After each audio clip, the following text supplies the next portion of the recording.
Welcome to Only Murders in My Mind. Hello and welcome to this episode of Only Murders in My Mind. And today, unusually, I've got Liz Hedgecott with me. Hello. And Mike Jackson.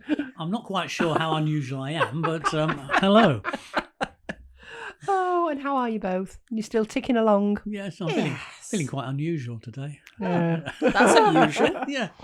I know, Liz, you're working on about 3 projects at the same time, aren't you? You know, throwing all the balls up in. Do you know? It reminds me of those saucers that they used to plate spinners. Does it? Yeah. I think I've actually used a GIF of that on my blog before now, thinking, why do I do it to myself? Yeah. But, yeah. Someone said to me the other day, "Do you like to be busy?" I went, "Yeah, I suppose I do, really." Yeah. There's busy and there's busy.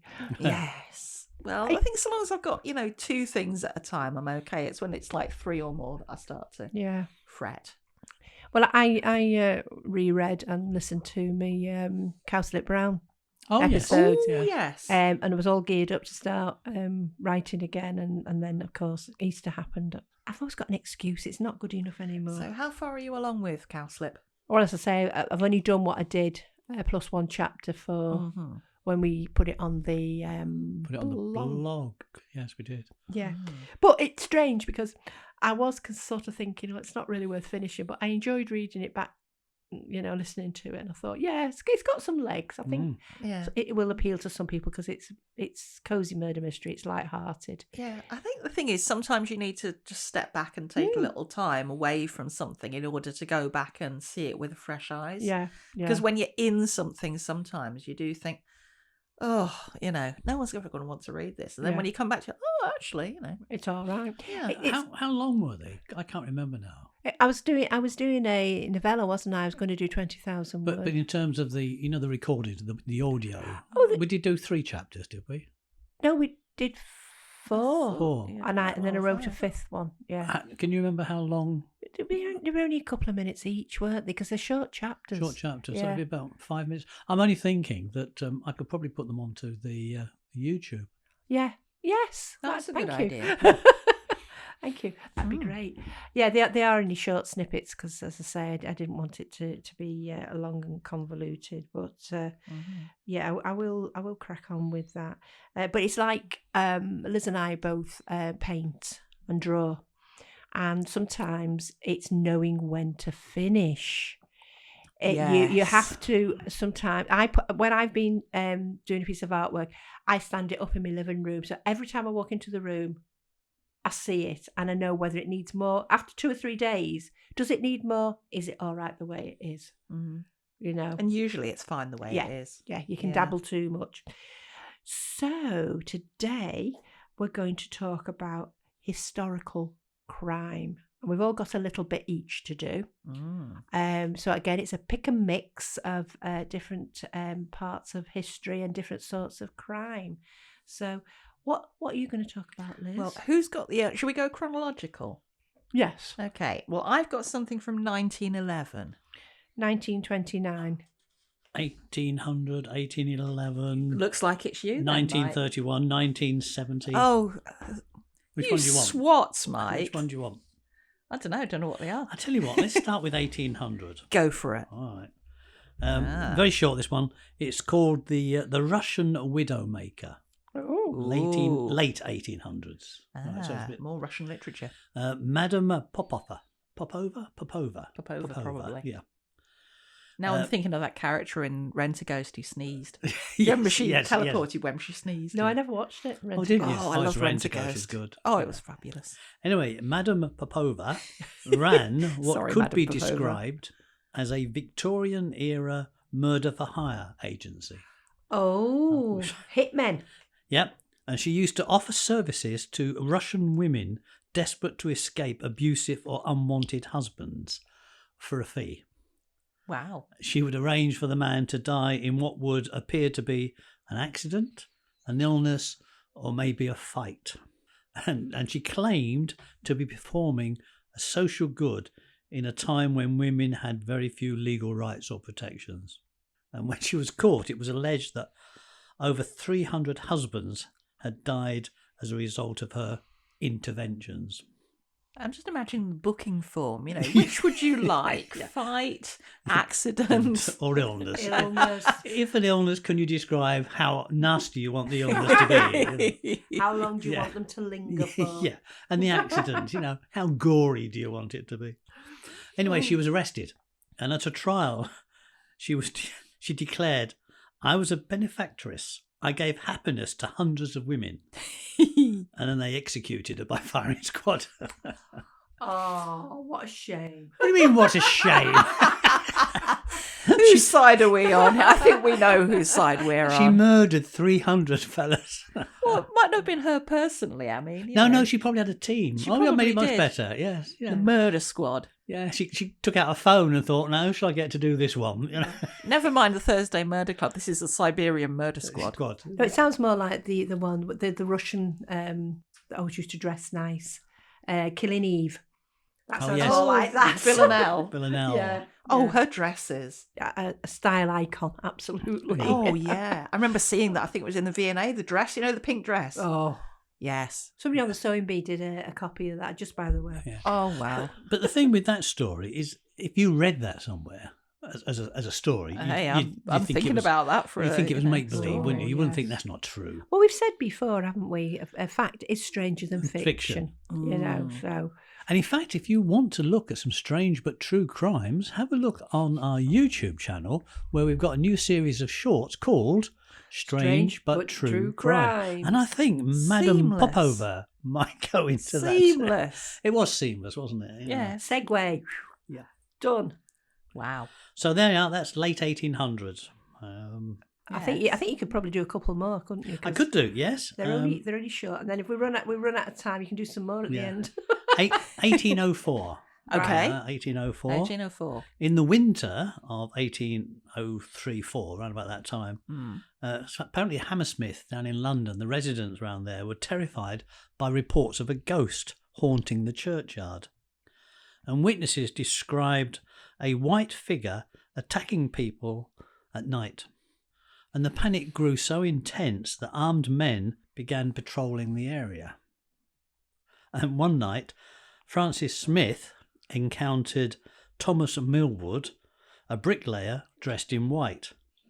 Because he thought he was a ghost, he shot him and killed him. Okay. He was tried for his murder, and in his defence, he argued that he genuinely believed he was protecting the community and shooting a ghost. The court rejected this and found him guilty, but the king later commuted his sentence to 1 year's hard labour. But you can't shoot ghosts. He did. Yeah, I know, but Ghostbusters. I'm pretty sure that in the law you can't shoot a ghost. No, I mean, it's no. like, Well, you need a silver bullet for a vampire. A normal one won't do. The thing is, if you shoot a ghost, the chances are you're not going to kill him. So what's the point? Well, at the time, I think poor old What, he Francis panicked? didn't. He just panicked. He didn't. Yeah. He didn't really give this much thought. He saw this ghost and shot it. Yeah. Mind you, I do blame Thomas Millwood to a certain extent. If you know there's a ghost and you know there are vigilantes around, you don't go and put a sheet over your head and wander around the churchyard, do you, at night? No, It's not. It's not pretty much it's asking not for trouble. recommended. No, not at all. So are you saying he deserved it? I'm not saying that. I'm just saying it was not the most sensible thing he ever did. It's probably the last thing he ever did, but Yeah, it's I not think the it most was, sensible yes. thing. Now, there's another strange, but I can use these in the shorts. I hadn't thought of that Yeah, before. You can. Oh, there yes. you It's go. strange but true crime. Multitasking. Yep. Boom. And have you got a third one? Seeing as yours are quite short. You're only doing that because I'm having a cup of tea, weren't you? Well, I'll tell you what, should we do ours and then we can always Okay. wrap up with one Yes. from Mike if needed. Is it me next or What do you mean, if needed? You mean I might not be needed? I can go home now, can I? No. I think. in You the won't ta- have seen that, obviously, because this is a podcast, but Liz was just shaking her head and looking at me as though, oh, dear me, why do we put up with this man? I like it, really. 1929. I think you're before me. aren't I'm you? 1911. Yes. So, kind of in keeping with my Parisian thing I've been on lately, the theft of the Mona Lisa. Dun, dun, dun. Dun, dun, dun. So sadly, no ghosts or shooting, but yes, it happened on a quiet Monday morning. And it was quiet because apparently Sunday night was a big social night in Paris. So lots of people were in bed hungover on a Monday morning. Okay. Therefore, it was quiet. And you might have seen one or more Italian handymen who had just spent the night in an art supply closet. So on that morning, the Louvre was still closed. And they lifted like 200 pounds of painting and frame and protective glass case off the wall, got the canvas out, popped it in a blanket, and went off to the train station and got a train out the city. Just like that. They were gone by 8 a.m. Just before rush hour. Yeah, I mean, they planned it meticulously, clearly. But the thing was, the Mona Lisa wasn't a masterpiece till it got nicked. Oh. I mean, it was fairly famous, but outside the art world, it wasn't that well known. It was only in the 1860s that people started saying, oh, you know, it's fantastic. It's a masterwork of Renaissance painting. And that was just the critics. Yeah. So it was kind of a curate's egg. You know, it was like a book that the critics love, but doesn't sell very well. And someone called Zug is quoted as saying, the Mona Lisa wasn't even the most famous painting in its gallery, let alone in the Louvre. Well, there you go. I know. But yeah, apparently no one even noticed for more than a day that there was just this, space and these hooks where the painting was. And the guy who noticed was an artist who'd set up to paint that gallery and kind of went, oh, one's missing. But he wasn't bothered because there was a project on to take photographs of all the paintings. So he just assumed it had been moved. It had been moved to take a picture of it, you see, because each piece had to go to the roof because the cameras didn't work very well indoors. So he thought, oh, it's just gone up to the roof. It'll be back later. So in the end, he was getting a bit bored of waiting. And he asked a guard to go and see how long the photographer was going to have this painting for. And then the guard came back and said, photographers haven't got it. And overnight, it became incredibly famous. New York Times headline, 60 detectives seek stolen Mona Lisa. And then the subheading, but no clue has yet been discovered to whereabouts of Leonardo's masterpiece. And under that, French public indignant. How did they get it back? Well, there's more. Oh, right. Yes, I'm not done. But yeah, it became a national scandal. And in France, apparently, there was a lot of concern that American millionaires were buying up like all France's best paintings. At one point, they thought that J.P. Morgan, the American tycoon, had commissioned the theft. And they also suspected Pablo Picasso. Oh, right. Yeah. Was that art jealousy, do you think? Possibly, yes. And because it was 1911 and there was a lot of tension between France and Germany, which eventually, became World War One. There were people who thought the Kaiser was behind it. Oh, so, conspiracy theories. Well, yes. Yeah. After a week-long shutdown, the Louvre reopened to mobs.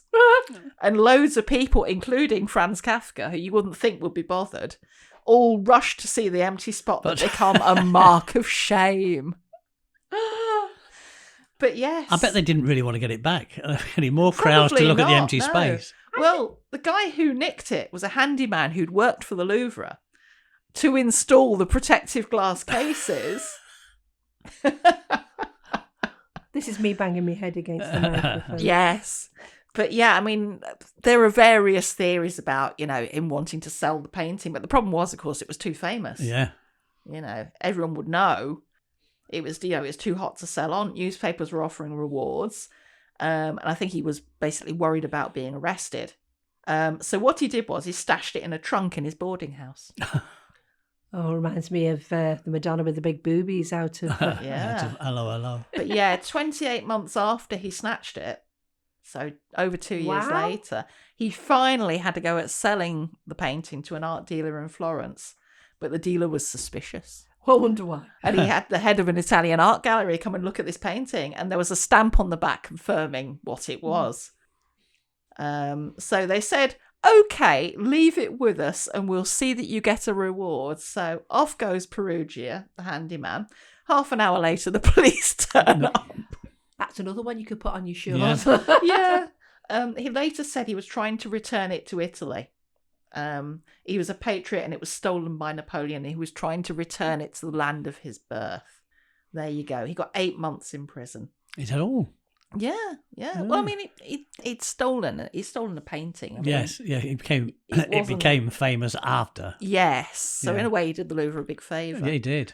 But yeah, a few days after the trial, World War One broke out, and everyone forgot about Yeah. it. Basically, Was it stolen to? I'm just wondering, with it not being that famous, why they decided to steal that one.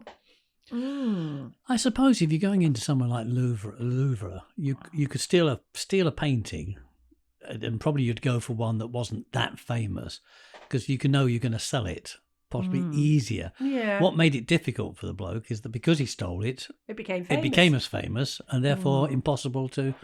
But what amazes me is that if he hadn't tried to sell it, he would have got away with it. They didn't sound as though they were any close to finding him. No. I went to see it when I was in Paris with my husband quite a few years ago now. It's the only thing I saw in the whole art gallery, because it was a beautiful day and all I was getting from my husband was, come on, hurry up, I want to go outside in the sunshine. So I elbowed my way to the front of all these Oriental people that were taking pictures of it and just stood there for about 5 minutes going, our eyes do follow you around, don't they? But it was smaller than I thought it was going to be. I was expecting it to be bigger. I don't know why. Yeah, but no, they apparently the officer in charge of the investigation said this investigation will only take 2 to 3 days. But yes, apparently they searched all the passengers of an ocean liner that was set to sail just in case, and then they searched another ship that had just arrived in New York. Wasn't the Titanic? Was it? Oh no, that didn't get there, did it? It just shows that they had no idea at all how it had been done. Yeah. But they did question, apparently, lots of, people who'd worked at the Louvre at that point, so bricklayers, decorators, temp staff. And apparently Perugia was questioned twice. He wasn't considered a primary suspect. It was only after he'd failed to come to the police station twice that the police went to his apartment where the painting was hidden. The detective failed to see it and finished to write his report by leaning on the table under which the painting was hidden. But yes, he'd left a thumbprint on the glass as well. Oh. And his fingerprints and photo were in police files because he'd been arrested before. The police also knew he'd helped make the protective glass for the painting and that he wasn't working at the time of the robbery. All the museum employees had their fingerprints taken, but not for Perugia, because the police forgot to add his name to the list of fingerprints to check. If you wrote a book with these sort of inconsistencies in, people wouldn't. Well, this is silly. It'd have to be a comedy, wouldn't it? It'd have to be a comedy. Apparently, like a Pink Panther. hundreds of false leads were sent to the police and the press. There you go. Well, everybody would want to be involved. But once it gets famous, I saw who did it, or it was my brother-in-law who did it, or I did it. And it was the fact he tried to sell it to prominent people. At the end well, it's of probably it. taking up space in his room under the table, Well, possibly, yes. Needs to get a shot of it. But yeah, as they said, if he wanted to make money, what he could have done was steal a diamond or steal something gold, which you could just melt down. Yeah. So it's Rookie difficult error. to know why he did it. But Maybe he there you liked go. it. There's another theory, actually, that the theft could have been encouraged by a con man who commissioned a forger to make copies of the paintings so he could sell them as a missing original. Oh, clever. So if the original was stolen, the copies would have gone up in value massively. And everybody would have thought they'd got the one that was Yeah. stolen. Yeah. Yeah, so And also, there you go. If you were buying something you knew was stolen, you wouldn't put it on display. No. You'd hide it away, wouldn't you? Because that you'll get people that acquire pieces of art by not legal means, Yeah. and they'll have little sellers with art galleries in that they just go and sit in and look at them. I don't see the point myself, but it's about owning something, isn't it? That's the thing. Right, so my bit is my history is we're going over to America and we're going to talk about the famous St. Valentine's Day Massacre, which I think most people have heard of. And this happened in Chicago on, you guess what date? Oh, hang on. No. Shrove Tuesday. December 25th. 14th of February 1929. And it was basically two gangs fighting. So the gang members were lined up outside a garage, and they were brought out. Two of the people that were actually ended up killing them were dressed in police uniforms, so that they looked like they were bringing, people out that they were suspecting of doing something naughty. So 7 gang members were lined up outside a garage and shot by 4 unnamed assailants, 2 dressed as police, and 2 of the assailants had machine guns, and they basically emptied the machine guns into these 7 people. But it was organised crime groups. There was the North Side. This was his men, and that was Bugs Moran, not Bugsy Malone, and his the person that he was fighting against, or his opposite number, was Al Capone. Oh, right. I was wondering if he was involved. And it was all around Prohibition. Yeah. So the 2 gangs were trying to sell bootleg alcohol to various outlets in the area in Chicago, and it was this was worth today's money. It would have been about £9 million. Then it was $500,000, but we're going back a long time, aren't we? So Al Capone obviously wasn't there when these murders happened. He was, away somewhere. He was very good at delegation, was Al Capone. Am I right in thinking he was never convicted of any major crimes? Wasn't it tax evasion? They got him for tax evasion. Tax evasion. Yeah. It's strange, but one man in those 7 survived for a short time, even though he had 14 bullets in him. But he wouldn't say who he thought had shot him. What, in case they came back? I don't know. And he died 3 hours later from his wounds. But yeah, there was this massive competition between the 2 of them. Now we get to the point where Elliot Ness comes in, with his Untouchables, because Bugs Moran died. He died, and probably by evil deeds. I mean, his gang just got cut to pieces bit by bit, and there was only him. He was the last one to be killed. And as you know, the thing that he got put away for, Al Capone, was, as you said, tax evasion. He never ever got caught for any serious crimes that he committed, but he did get 11 years for that.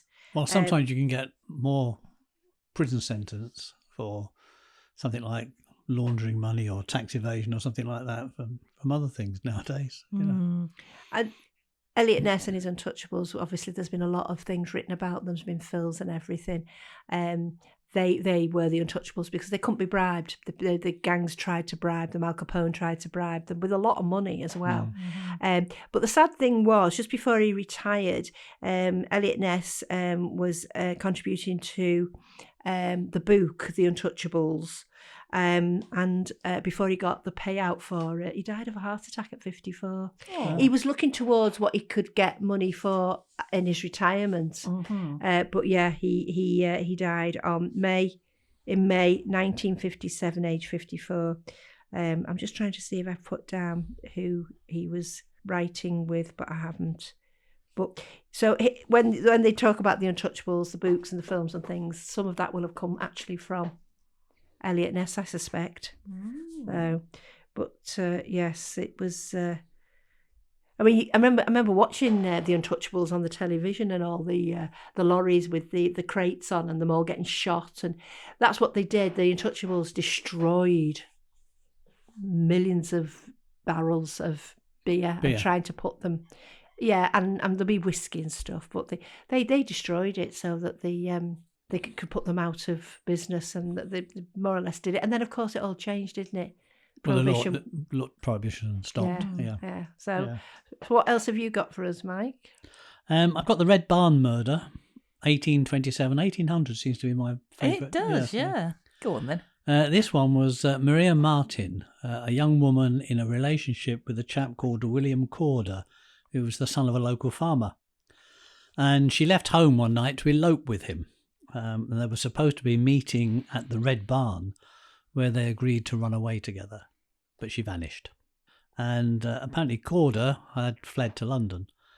but there was no evidence against him as such. Oh. But a year later, after the disappearance, Maria's stepmother claimed to have had dreams that Maria had been murdered and buried in the barn. And when the floorboards were lifted, there was her body. And Corder, who I said had fled to London, was arrested, brought back to Suffolk, and at his sensational trial, he was found guilty, hanged, and then his body was dissected and displayed, drawing thousands of visitors. Yeah. I just thought I'd give you a bit of gore. Yeah. So I wonder why he killed her. I mean, did she go along with gold in her pockets and he just took that and waltzed Don't off? know. No. I'm wondering if the stepmother did it. Well, you do wonder. Oh, I don't had you? a dream. Yeah, I had a dream. Somebody. Sounds a bit suspicious, yeah. doesn't it? Yeah. But he got. If you want another gory one, where was this one? Oh yes, this one. 1811. I have a tendency for the 1800s, don't I? And this was the Ratcliffe Highway murders. And it all happened in East London, in Wapping. And 2 families were murdered 12 days apart. And these gruesome murders took London, it really became sensational because this was before the Jack the Ripper Oh, made right, that out. That was okay. way before, wasn't it? Yeah. So the first killings took place on the 7th of December 1811 when Timothy Marr, who was a linen draper, his wife, baby son and an apprentice were all found brutally bludgeoned to death in the shop. Then 2 weeks later, less than 2 weeks later, a similar attack occurred at the King's Arms Tavern where a publican, his wife, their daughter and servant were all slaughtered. And the main suspect was a sailor called John Williams. He was arrested but was found in his cell, he'd hung himself in the cell days later, so before there was any trial. Allegedly, it was suicide. However, many believe he was framed or silenced, and apparently he was buried at a crossroads with a stake through his heart, a sign of society's fear and uncertainty. They didn't muck around back in the 1800s, did they? No, what with dissecting people. Like dissecting people and... Well, wasn't it a thing back then? Because I talked about Birkenhead, didn't I? And criminals. You could like dissect criminals, I think it was, but otherwise it was very, very hard for the medical profession to get hold of bodies for training. Yes. So yeah, and the people that were going to be executed very often gave the executioner a backhand so that didn't happen to them because they thought that they wouldn't go to heaven. Their immortal souls would stay pinned to the ground forever. But did they deserve to go to heaven? This is what I'm asking now. But it surprised me with both those stories because you tend to think of, hung, drawn and quartered and stakes and all the rest of it way back in sort of Tudor times. Yes, more. yeah. Where the bodies were hung from giblets and people were hung, drawn and quartered and their bits and pieces portrayed for everybody to see. You would have thought by the 1800s that might have dispersed, but apparently not. well, there were still public hangings, weren't there? Yes, Didn't Dickens go to Well, some of them? the punishment of hung, drawn and quartered, if I got it right, they used to hang somebody but they wouldn't be dead. So they didn't, it wasn't like a full hanging. Then they used to cut them down the centre and then they used to attach them to 4 horses and the 4 horses would go in separate directions. Yeah. Have I got that right? I think That that sounds about right. yeah. Until Yes. their arms and legs were pulled off. Yeah. Yeah. Apparently, it was mostly for people convicted of high treason. Yes. Yes. Medieval Yes. and early modern Britain. Yeah. Not what you want, though. No. Well, apparently, it was only ever applied to men, this punishment. Oh, that's right. good. Yeah, for reasons of public decency, women were instead burned at the stake. Okay. So that's all right. Yeah. Another one, the Wallace case, moving into 1931 now. Oh, quite up to date for you. Yeah. William Herbert Wallace, who was an insurance agent, received a mysterious telephone message at his chess club requesting a meeting the next evening with a man named R.M. Qualtrough. The following night, Wallace went out, supposedly to this fictitious address, and when he returned home, he found his wife, Julia, brutally murdered. Oh. And the whole case hinged on whether Wallace could have orchestrated the mysterious phone call to create an alibi. And he was initially convicted, but the conviction was overturned, making it one of the rare times a UK murder conviction has been quashed,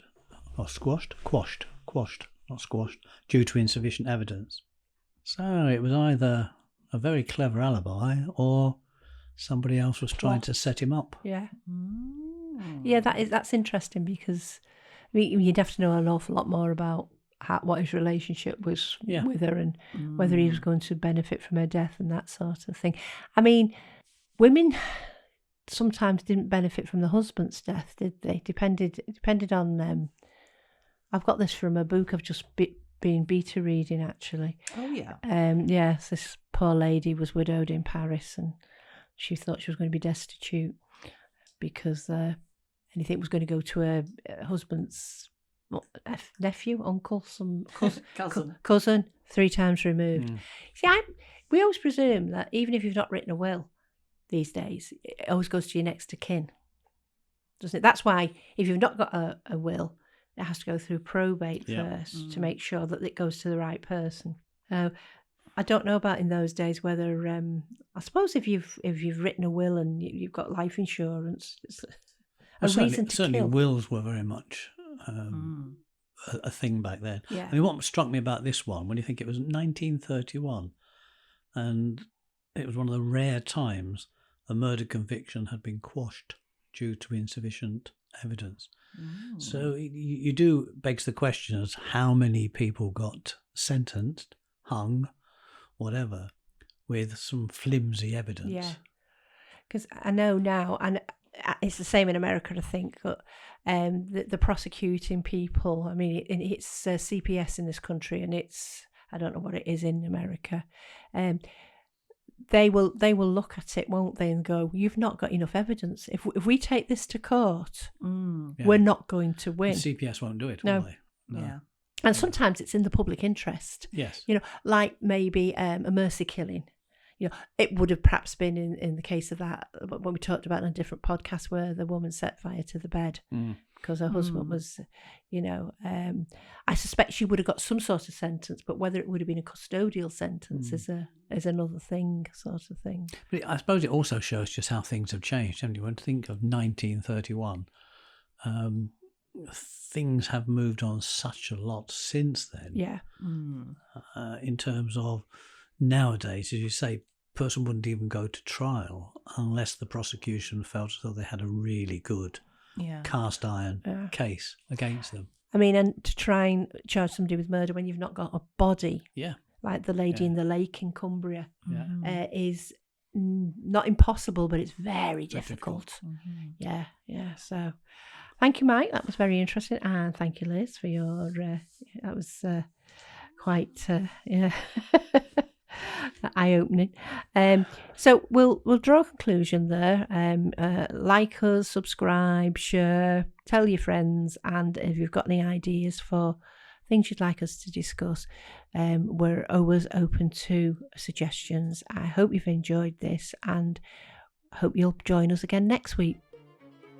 You have been listening to Only Murders in My Mind, a Random Thought production. Produced by John Bissett. The music in Peril was composed and recorded by OM Studio Strings.